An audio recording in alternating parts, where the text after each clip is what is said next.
Olá, boa noite. Está começando o nosso Sem Tabus. Está começando o nosso encontro semanal e sempre venho aqui com alegria por me encontrar com você. Espero que seja um momento agradável e de aprendizado para você também.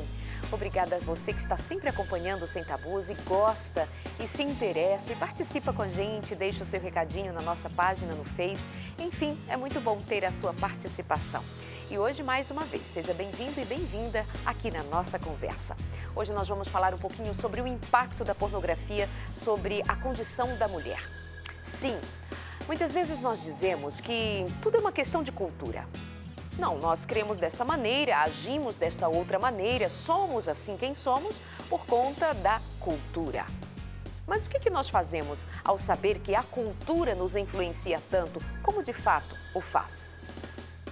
Você já parou para pensar que existe uma cultura da imoralidade, uma cultura da pornografia? Sabe-se que rolam muitos milhões de dólares em torno da pornografia, sustenta uma grande indústria, movimenta milhares e milhares de pessoas em torno dela. Que influência a pornografia tem, por exemplo, sobre a mulher? Que impacto tem?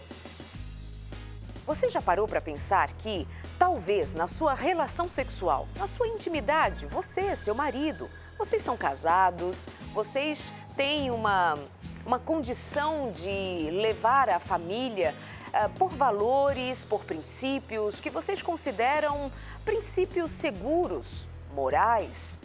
Mas será que, de fato, nós vivemos esta nossa conduta em nossa vida íntima e sexual realmente livre da influência da pornografia?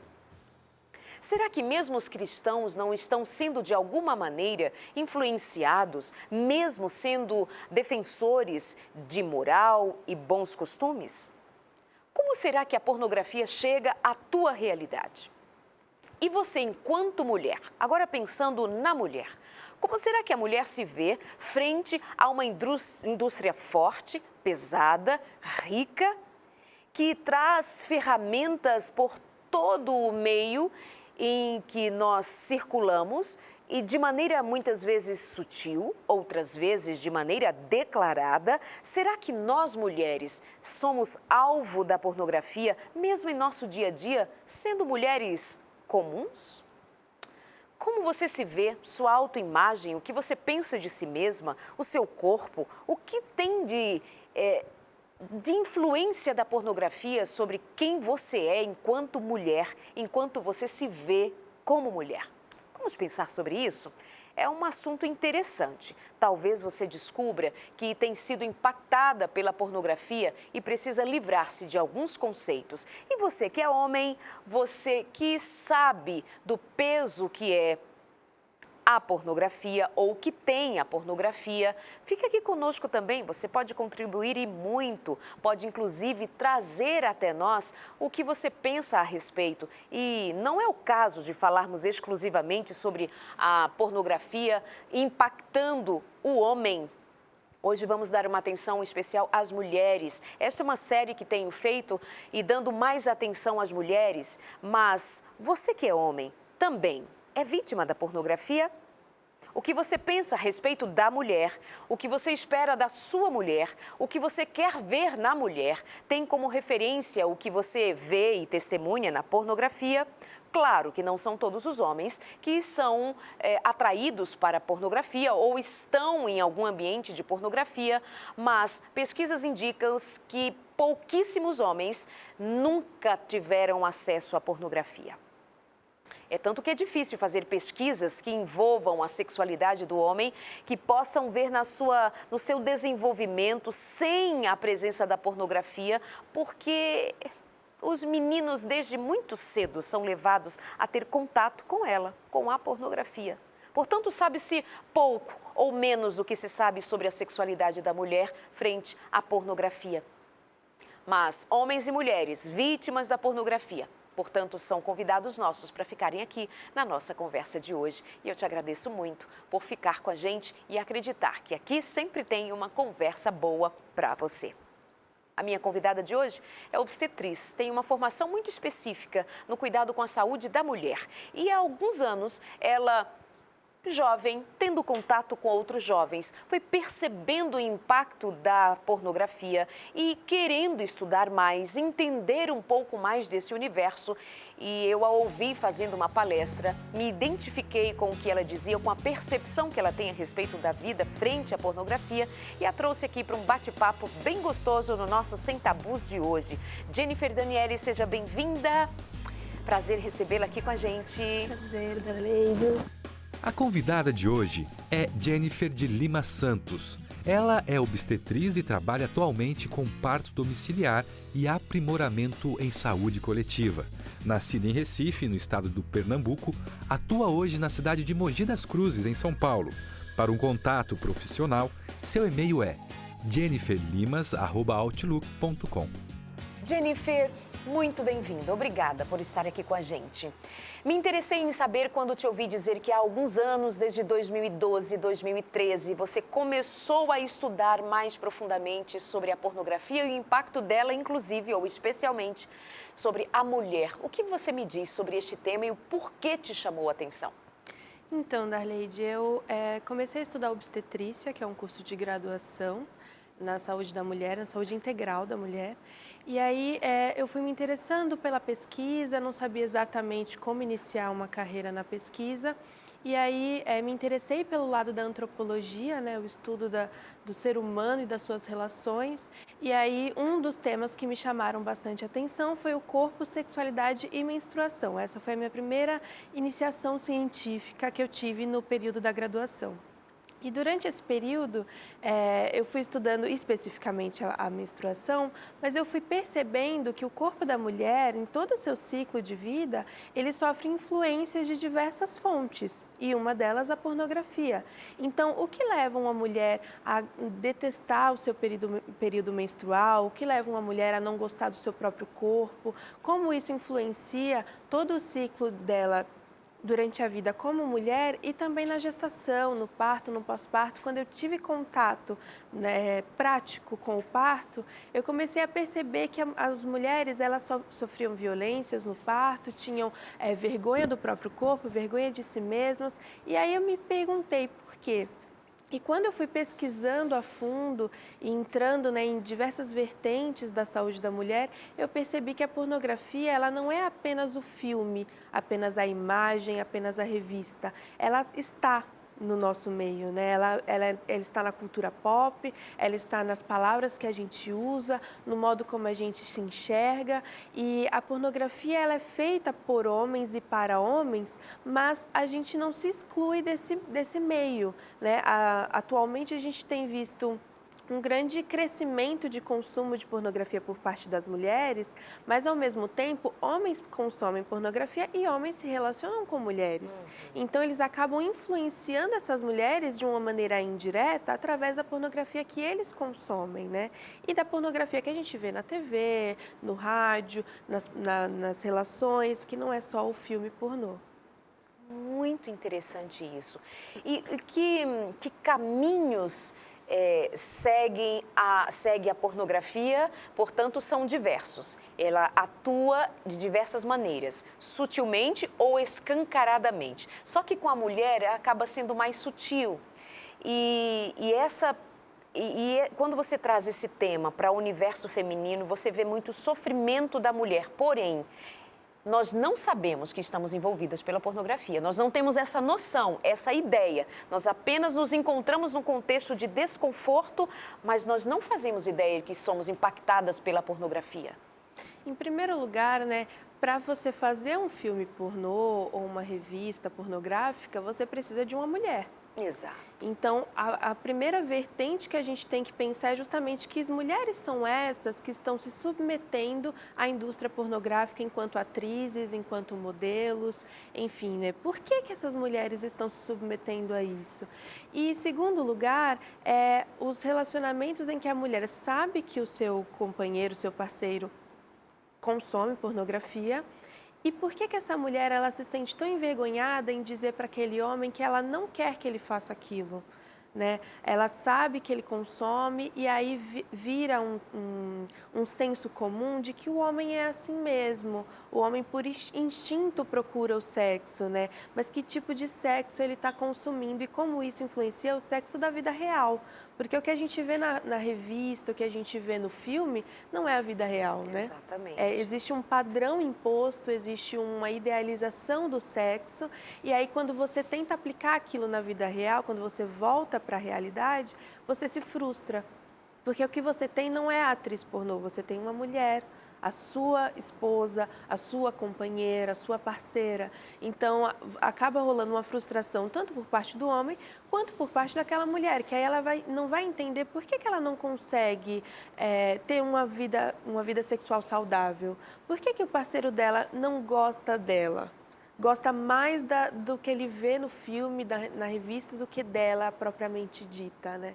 Então, e aí ela começa a procurar respostas dentro da própria pornografia. Então, se ele assiste isso, eu também preciso assistir para entender a mente do meu parceiro. E aí, quando ela entra para esse mundo, ela começa a se dessensibilizar do próprio corpo, porque quem você olha naquela revista ou naquele filme, você não enxerga como outra mulher. Uma mulher como você, que tem os mesmos sentimentos, o mesmo corpo, a mesma anatomia. Não, você enxerga um objeto que está sendo usado e que você também deveria ser usada dessa mesma forma. E aí a gente vira uma relação de uso e desuso.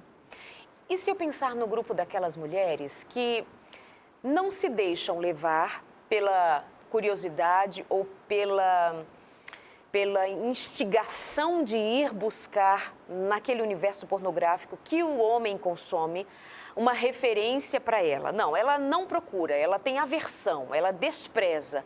De alguma maneira, essa mesma mulher, a mulher comum, a dona de casa, a senhora, a mãe de filhos, a boa esposa, a recatada, a cristã, a mulher, sabe, nesse padrão, a mulher, ok? Simples, conduzida pela moral. O que essa mulher também tem de influência, mesmo que ela despreze a pornografia? Tem alguma coisa que eu, enquanto mulher, posso ter absorvido já da pornografia sutilmente, sem perceber? O que é interessante da pornografia é que ela não precisa que você a acesse para você sofrer suas influências.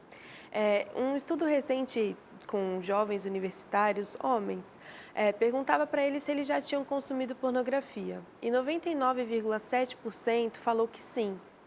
E aí, quando eu abordei esse assunto numa palestra que eu estava dando, eu falei que esses 0,3% ou mentiram ou não se lembram da pornografia. Porque ele não precisa acessar o site. Ela está aí. Na década de 50, se eu não me engano, é que é lançada a revista Playboy, que é o grande símbolo da revista pornográfica. E aí, se você pega uma revista da Playboy daquela época, você não vai mais achá-la pornográfica. Porque a pornografia, ela vive de se renovar. E o que era pornografia na década de 50, hoje em dia a gente considera cultura pop.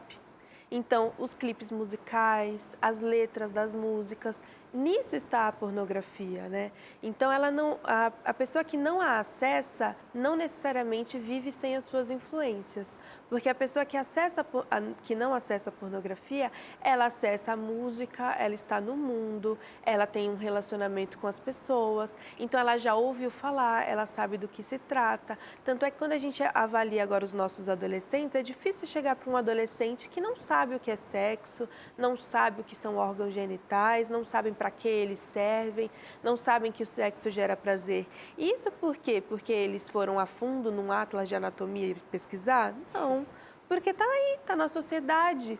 Está no amiguinho que contou para ele, está na TV, está na novela que ele viu uma cena mais quente. Então, a pessoa que não acessa a pornografia não está isenta das influências dela, né? Tanto é que a indústria pornográfica, enquanto os maiorais, né, os que têm mais poder na indústria pornográfica, eles não investem só em filmes pornográficos. Eles investem na cultura, então, em empresas de telefone celular, porque ele sabe que se você tiver um celular, o seu acesso à pornografia vai ser mais fácil. Eles investem na publicidade, eles investem em filmes, inclusive. Então, teve um filme recente que abordava uma pessoa que se apaixonava por uma boneca. E aí, por incrível que pareça, coincidentemente, nesta mesma época, aumentou vertiginosamente o consumo de bonecas pornográficas. Pessoas que compram bonecas infláveis, etc. E aí foram perguntar para a indústria pornográfica se eles encontravam relação. Eles falaram, mas a gente que investiu nesse filme. Então, eles sabem onde pegar você. É no filme, é na música, é na cultura, é no clipe de música e é também no modelo de padrão que você olha e fala assim, ah, mas eu tô muito gorda, ah, mas eu sou meio estranha, eu não sou igual àquela mulher da revista, não precisa ser a revista pornográfica, mas da TV, o modelo de padrão de mulher, né? Então, esse padrão de mulher vem de onde? Vem da cabeça de alguém? Não, vem da indústria pornográfica. A indústria pornográfica mostra mulheres magras, mulheres com corpos esculturais, mulheres com os seus próprios órgãos genitais padronizados, simétricos, de um jeito infantilizado. Então, quando você tenta se equiparar a esse modelo, você já está sofrendo influência.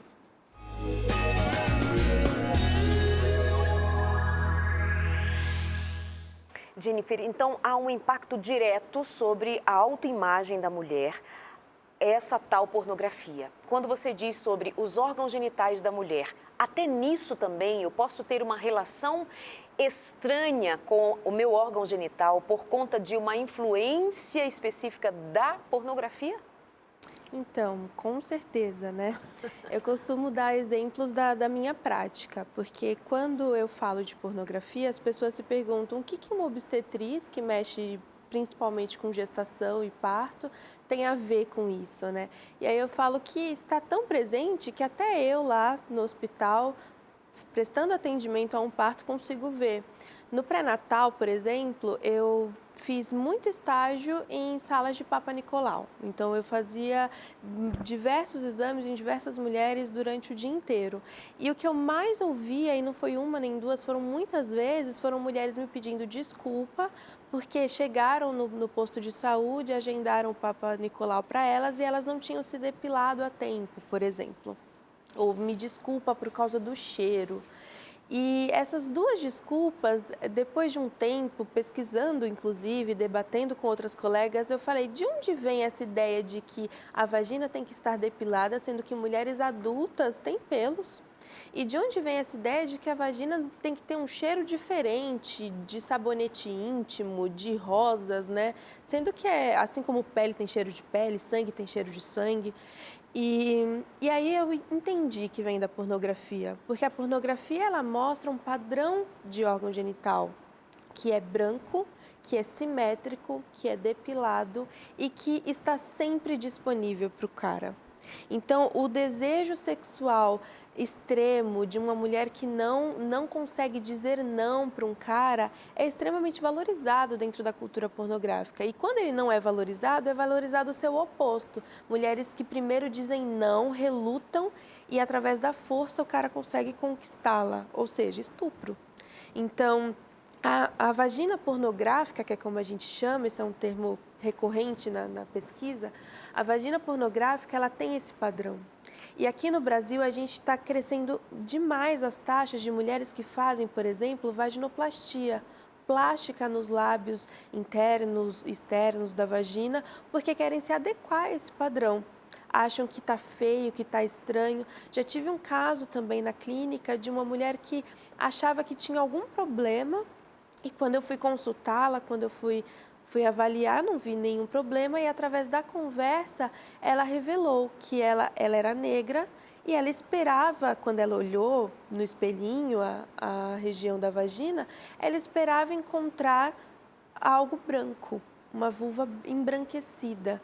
Também é um padrão pornográfico que não atende à variedade de cores, de raça que a gente tem, né? Porque a pornografia ela é feita exclusivamente de mulheres brancas, é difícil você encontrar. Então, esse padrão... É difícil encontrar mulheres negras ou de outro Exatamente, padrão de até cor. porque é um padrão europeu, né? Então, a indústria pornográfica ela é essencialmente americana. Ela tem, lógico, em outros países, no Brasil, mas ela é essencialmente americana. Então, ela tem muita influência da cultura europeia e de mulheres europeias, que não são as mulheres brasileiras. E quando elas se olham... E sim, quando elas se olham, elas não se identificam, não existe a identificação. E aí elas querem entrar nesse padrão, porque é o padrão desejável pelo homem, porque o pelo se tornou algo nojento, algo tabu, algo que não agrada ao homem, e assim ela vai se adequando, né? Então, por exemplo, no parto, nas tribos indígenas, nas sociedades orientais e em outras épocas, né, do Brasil, a gente encontrava mulheres que preferiam parir em outras posições, então, de cócoras, de quatro. E a posição de quatro, ela é um tabu enorme, né? Você não pode, ninguém pode ficar de quatro que já vira risada, já vira piada. Por quê?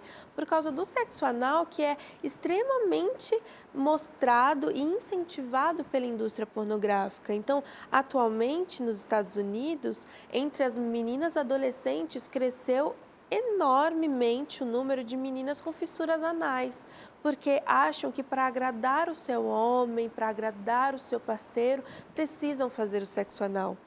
E ele é violento, ele é doloroso. E as mulheres não podem reclamar disso, porque elas precisam agradar, né? Esse é o pensamento recorrente.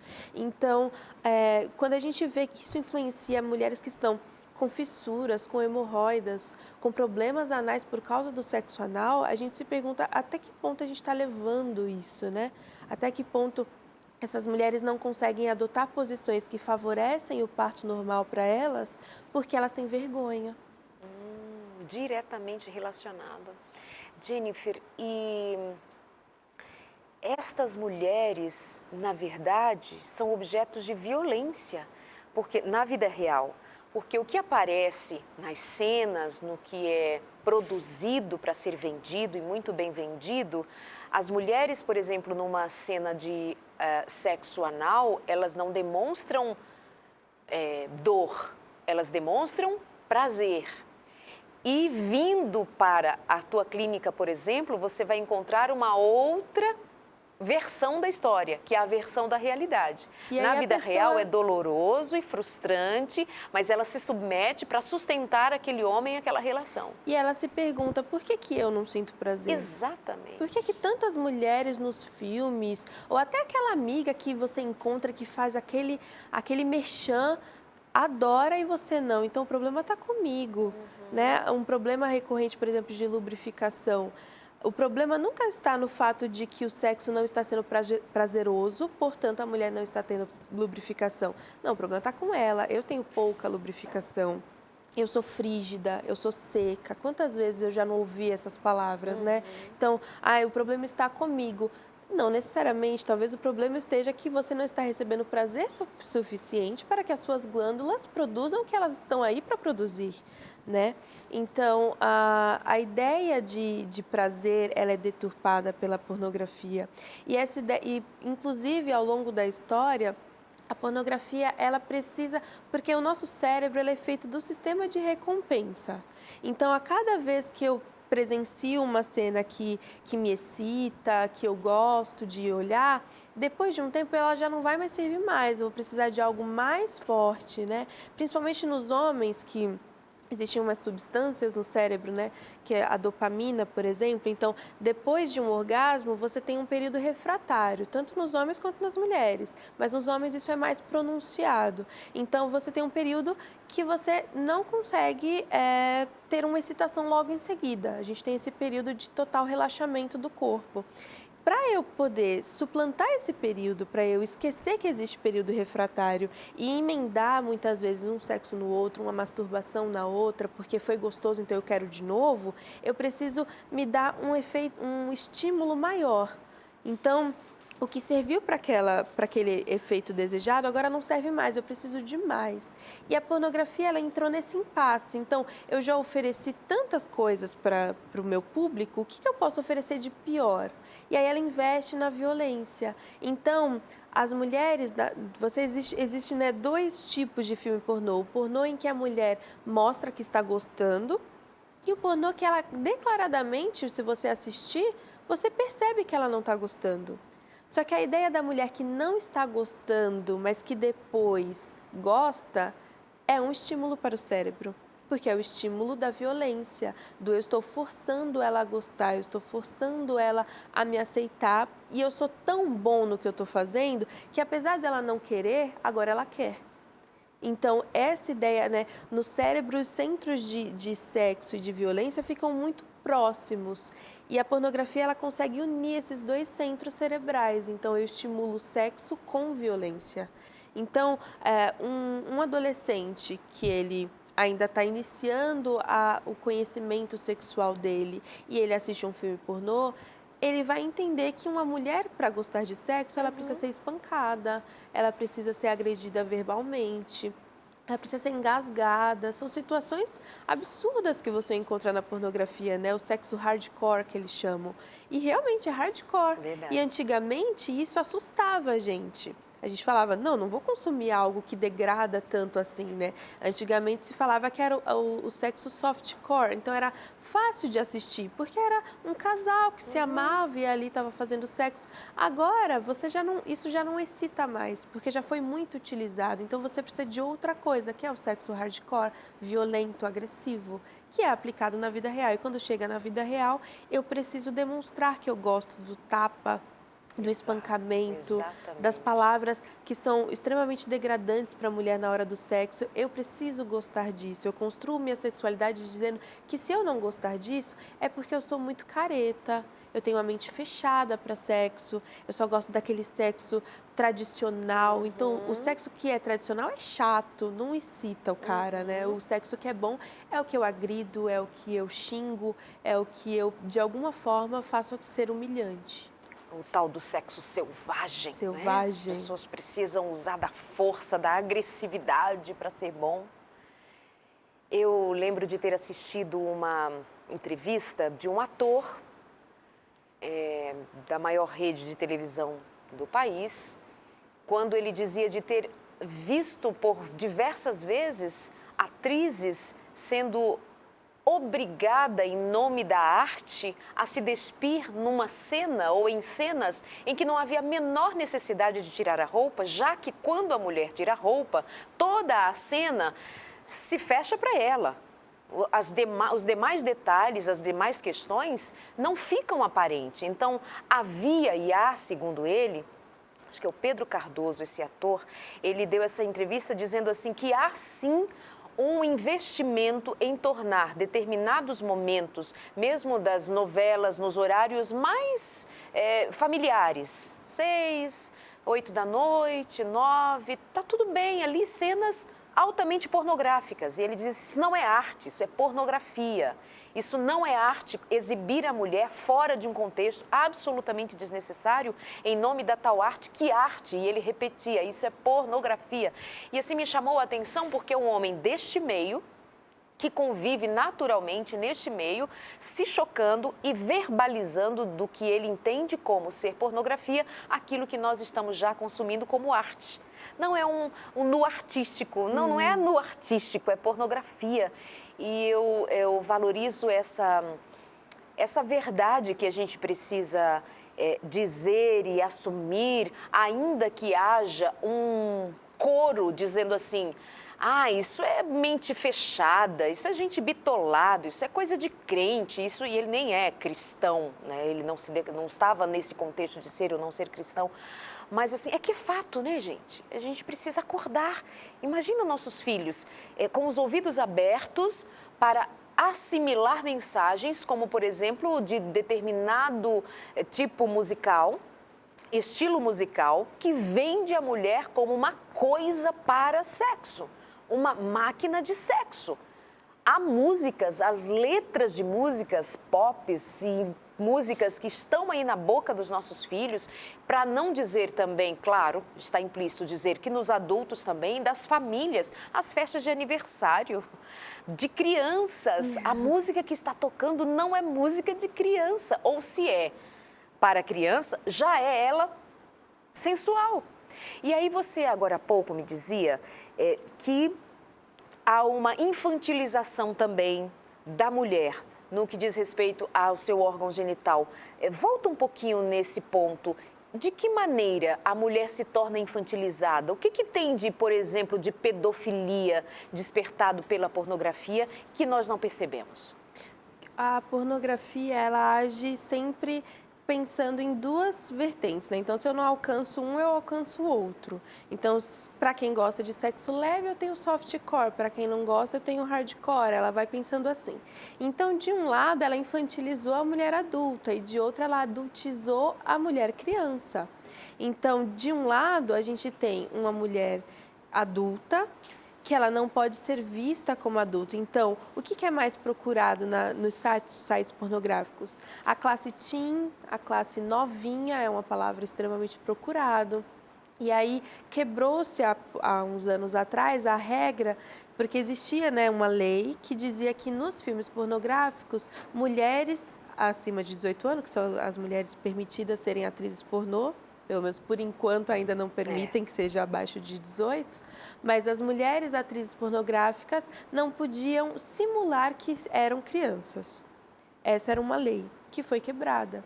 A partir de quando é quebrada essa lei, agora você consegue ter mulheres nos filmes pornográficos que se vestem infantilmente, que se comportam de um jeito de criança, que falam como criança. Existe, né, a grande frase de papai, o papai está aqui, sendo que papai, vamos parar para pensar, né? É uma relação de pai e filha, então é isso que você está procurando no meio sexual? Isso não seria, né,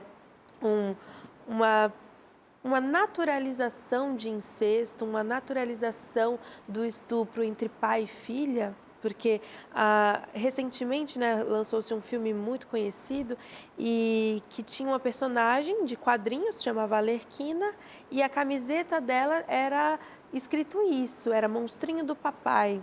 E ela era uma personagem extremamente sexualizada. Então, acaba mostrando isso, né, que as mulheres boas são as mulheres infantis, que têm uma dependência e que essa dependência é emocional e também forjada. Então, a mulher tem que fingir que é mais infantil, que é mais inocente. Então, nesse contexto, a virgindade virou um grande símbolo, então virou um grande prêmio a mulher virgem. Ela é inocente, ela é ingênua, não porque a virgindade é pensada nos moldes da vida cristã, mas porque a virgindade é pensada como um prêmio, porque eu estou corrompendo aquela virgenzinha, né? Essa é a imagem que se tem na pornografia.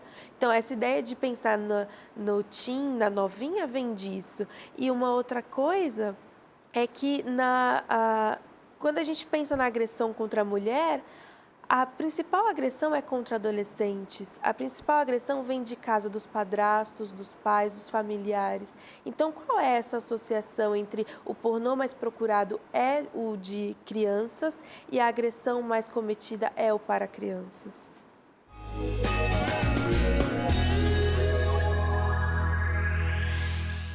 Jennifer, então nós podemos dizer que a pornografia é a grande escola e talvez a primeira escola a respeito da iniciação sexual. Talvez o que se sabe sobre sexo na cabeça desde a criança, o adolescente, o jovem e o adulto, talvez o que ele mais sabe sobre sexo ele tenha aprendido na fonte da pornografia, o que é uma desgraça. E isso impacta muito, inclusive, a estrutura da família, porque tem a ver com a sexualidade, a família. O que você me diz sobre? A gente tem uma ideia agora de que a nossa sociedade está mais liberal, de que a gente consegue falar sobre sexo e tudo mais. É um liberalismo muito superficial. Então, eu falo sobre sexo, quando eu falo sobre sexo de um modo pejorativo, de um modo engraçado, do modo ridículo. Assim a gente consegue falar sobre sexo banal. Agora, conversar com os nossos filhos, com os nossos conhecidos, com os nossos familiares, dessa maneira que a gente está fazendo aqui. Um bate-papo, mas um bate-papo profundo, com base, a gente ainda não faz isso. Muito importante pararmos para conversar sobre esse assunto. Infelizmente, a pornografia tem avançado de maneira cruel nas famílias, nos casamentos, na sociedade.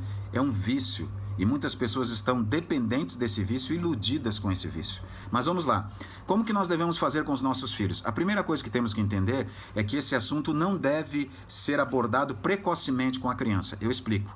Se a criança não tem interesse, se a criança não está perguntando a respeito, não tem por que você explicar para ela. Agora, no momento que ela começa a fazer perguntas, ou você percebe que ela está interessada, ou vendo alguma imagem, ou vendo alguma... Enfim, procurando saber ou conhecer ou curiosa, aí você deve com todo o jeito explicar. Não precisa você entrar em detalhes de toda a anatomia humana, explicar todo o processo do ato sexual, enfim. Lógico que nós não vamos fazer isso. Naqueles primeiros anos de vida da criança, principalmente na primeira infância, você explica aquilo que é necessário. Por exemplo, pai, de onde que eu vim? Mãe, de onde que eu vim? Você veio da barriga da mamãe. E é suficiente para ela. Quando entra, então, na puberdade, aí sim, na transformação do corpo, é necessário que o pai explique para o filho, que a mãe explique para a filha, num momento bonito, adequado, acima de tudo e primeiramente dizendo que isso é um plano de Deus, que o sexo é algo bom, que é uma bênção de Deus. Agora, pai e mãe, acima de tudo, controle do que o seu filho está vendo na tela, computador, smartphone, tablet, sabendo que uma criança não precisa ter um smartphone, não precisa ter um celular. Para que isso? Se vai acessar o seu, tem limites para acesso. Uma neurocientista com PhD, especialização nessa área, ela explicou que uma criança antes dos 3 anos de idade não deveria de ter contato com nenhum tipo de tela, entendendo que não importa o que se vê na tela, mas o contato, a exposição a uma tela por uma criança antes dos 3 anos de idade pode trazer transtornos neurais, porque essa criança não está ainda com o cérebro totalmente preparado para esse tipo de experiência. Então, pais, vamos controlar o que os nossos filhos veem, não é problema nenhum determinar, limitar e acompanhar e dizer não, ok? E aí, uma criança que está se descobrindo, eu chamo de criança porque eu acho que é uma criança. Sim. Mesmo que ela tenha contato com pornografia, isso não a adultizou. Ela é uma criança que começa a entender um pouco mais do seu próprio corpo, começa a entrar em contato com os seus hormônios. E o que ela faz com isso? Ela não leva para os seus pais, seja por uma questão dela de ficar com vergonha, seja por uma questão de criação familiar dos pais não abordarem isso em casa. E aí ela vai procurar no Google, ela vai digitar uma frase simples. Às vezes ela não digita pornografia, ela não digita as coisas mais horríveis que a gente pode... Não, ela simplesmente pode digitar mulher nua, homem pelado, uma coisa infantil, tentando conhecer, mas que aí o mundo da internet abre uma gama enorme de coisas, na maioria delas não positivas. E aí ela vai se iniciar desse jeito. E o que a gente vê nos estudos é que a maioria dos adolescentes que entram em contato com a pornografia, primeira vez que assistem um filme pornô, eles ficam assustados. Eles não gostam logo de cara. Eles acham estranho, acham perverso, acham nojento. Essa é uma reação infantil ao sexo violento. E aí, essa criança, como que a pornografia faz para aprender, já que ela não vai gostar logo de cara? Então, ele lança umas frases sutis de propaganda nos sites pornôs, ou nos títulos dos filmes, que é como um homem trata a sua garota, como é o verdadeiro homem na cama, o que é ser homem.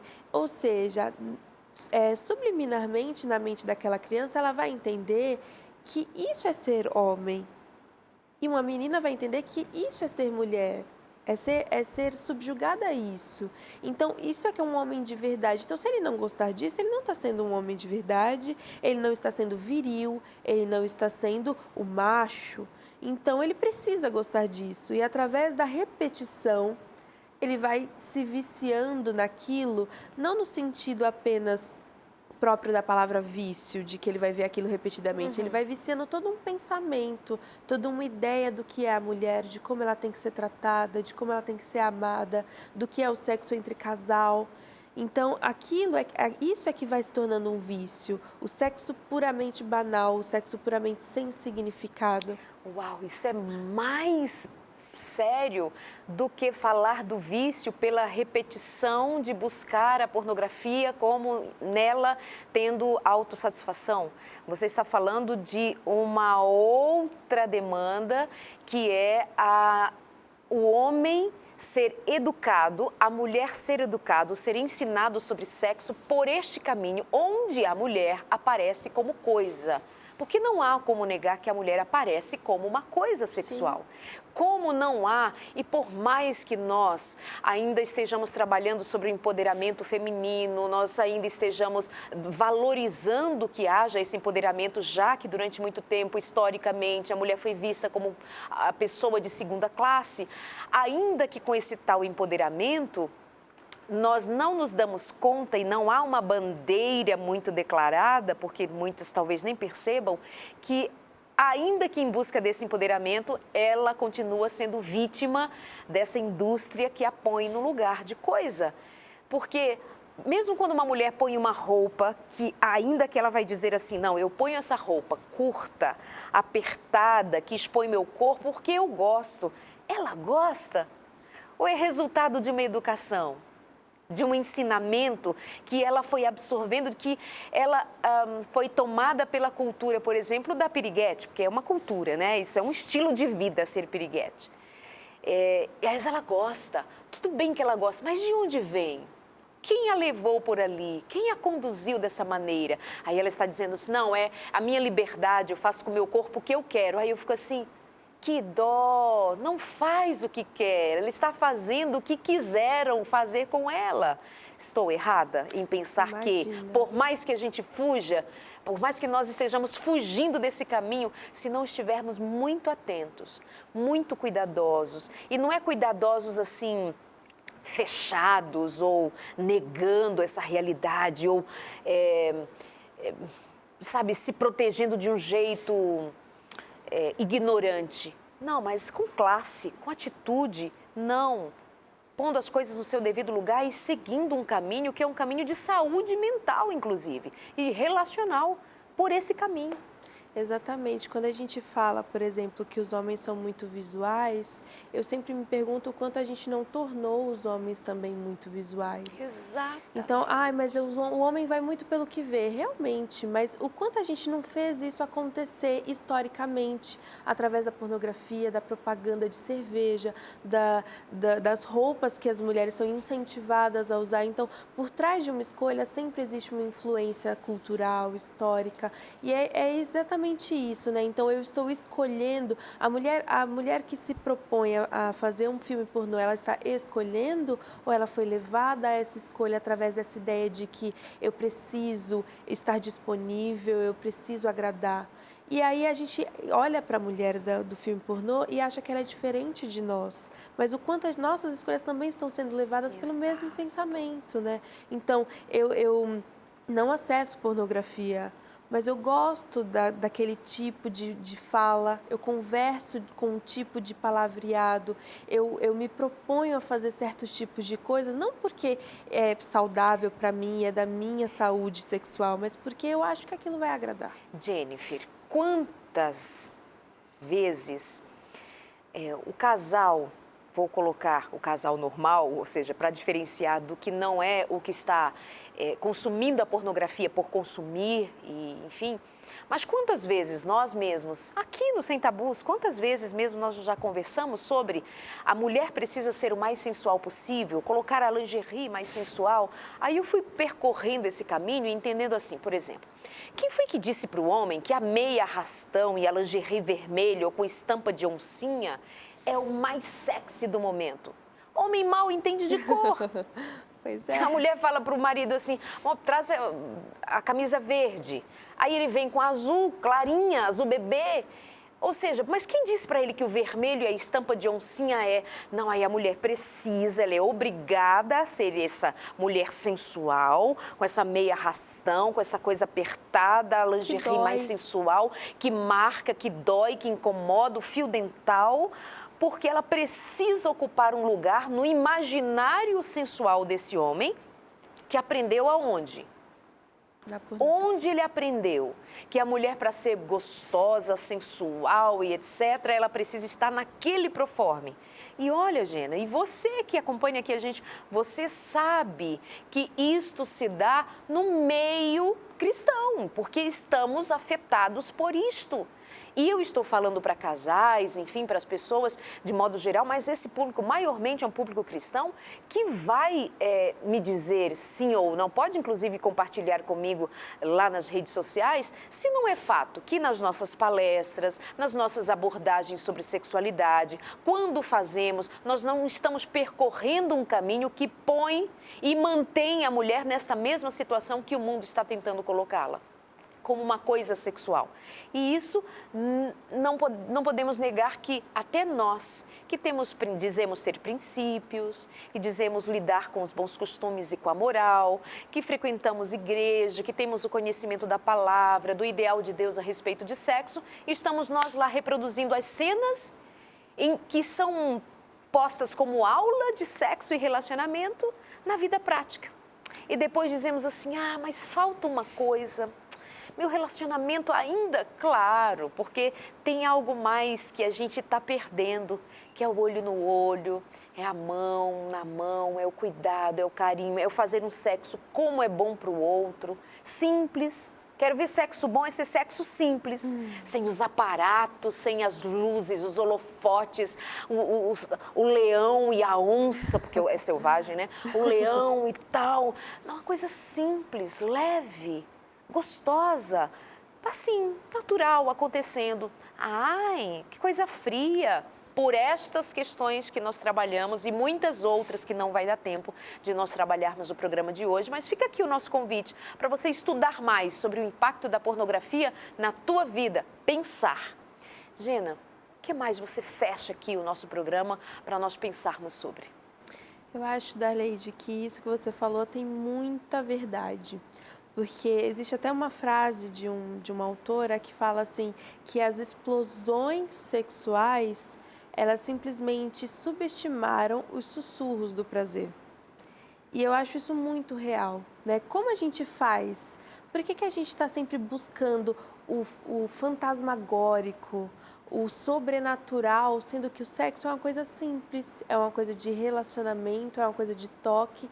E aí eu sempre falo assim que eu não acredito no conceito de órgão sexual, eu acredito no conceito de ser sexual. Você é inteira sexual, não se trata de pênis e vagina apenas. Então, quando a gente limita a ideia de sexo a esse sexo pornográfico que significa penetração e orgasmo, a gente tira a ideia de casal, de duplicidade, de harmonia, de eu enxergar o que é bonito no outro, não porque ela está com uma lingerie, mas no dia seguinte você vai acordar, ela vai estar toda descabelada e ela vai continuar sendo bonita aos seus olhos porque você enxergou a beleza dela.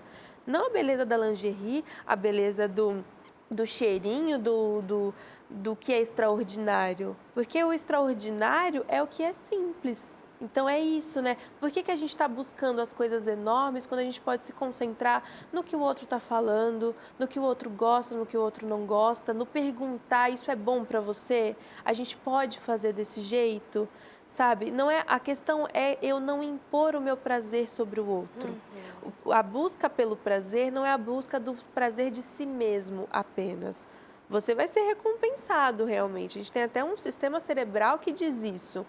Se você buscar o prazer, você vai ser recompensado. Mas a recompensa não se trata apenas de eu ter o meu orgasmo. Também se trata de eu agradar o outro, de eu valorizar o outro, de eu enxergar o outro também como esse ser que também está buscando o prazer dele. Então, se o homem enxerga isso na mulher, ele vai parar de entender a mulher apenas como um depósito, como algo que eu uso para quando eu estou afim.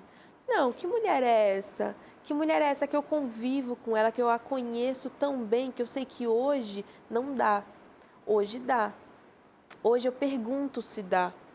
Então, a ideia também do sexo obrigatório, daquela coisa que só se é um casal se existe sexo. Então, o que a gente fala, né, sobre os casais que têm problemas sexuais, os casais mais idosos que têm disfunção sexual, eles não são mais um casal, eles não têm mais amor.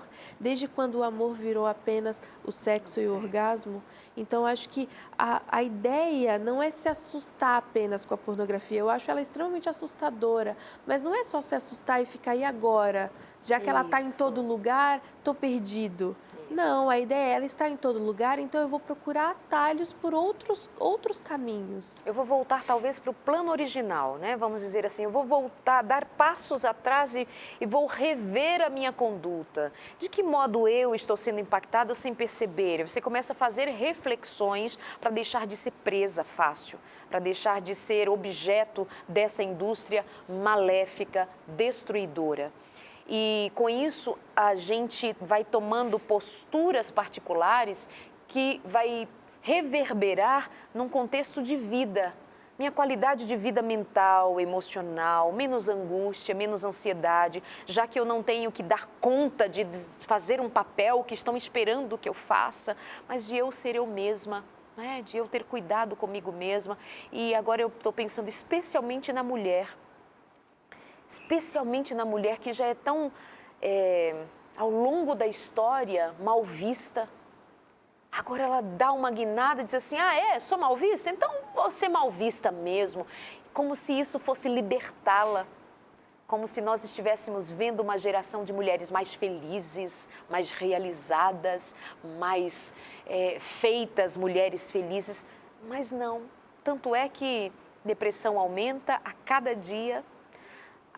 Acabamos de saber que o Brasil é o país no mundo mais ansioso, as pessoas altamente ansiosas para dar conta de padrão, para dar conta de ser o que não é, o que não consegue ser ainda, porque nem todos vão conseguir ser o que querem ser, nem na cama e nem fora dela e nem em lugar nenhum da vida. Então, obrigada, viu, por suas palavras. Muito bom ouvi-la. Muito obrigada a você, foi um prazer estar aqui. Obrigada. E eu quero convidar você a ainda pensar sobre esse tema. É sério. Nós diríamos mais num outro momento, se tivéssemos mais tempo, inclusive agora. Mas pense a respeito. Isso impacta diretamente a sua qualidade, a sua estrutura de vida. A pornografia é destrutiva, com todas as suas artimanhas. Pense mais um pouquinho a respeito desse tema. Atualmente tem-se usado uma palavra que parece um grito de liberdade, mas desconfio dela: empoderamento da mulher. Precisamos, antes de qualquer coisa, verificar em nós mesmas o poder que temos. Não é dominante, mas determinante. Não é poder de força bruta, mas de respeito e valorização por si própria. É não deixar-se ser petiscada, corrompida ou consumida. Somos mais que um par de coxas, seios e genitália. Somos mais do que a expectativa leviana de uma ideologia imoral de coisificação da nossa existência. Mudar não depende dos outros, mas de cada uma de nós. Nossa postura nos define. O melhor da vida é se nós descobrirmos quem verdadeiramente nós somos, sem sermos tão objeto influenciado de culturas, de indústria e de opiniões alheias. Talvez o que nós dissemos aqui tenha feito você pensar, e eu espero que o fazer pensar faça você também tomar novas atitudes. Blindar seu coração, blindar a sua mente, blindar tomando novas atitudes, blindar-se de outros sofrimentos. Jennifer, mais uma vez, obrigada por sua disposição, e eu quero tê-la aqui outras vezes para nós continuarmos essa conversa e pensarmos, inclusive, noutras direções. Muito obrigada, viu? Obrigada a você aí de casa pela companhia. Tenha uma ótima noite. A gente se encontra aqui na semana que vem em mais um Sem Tabus. Até lá.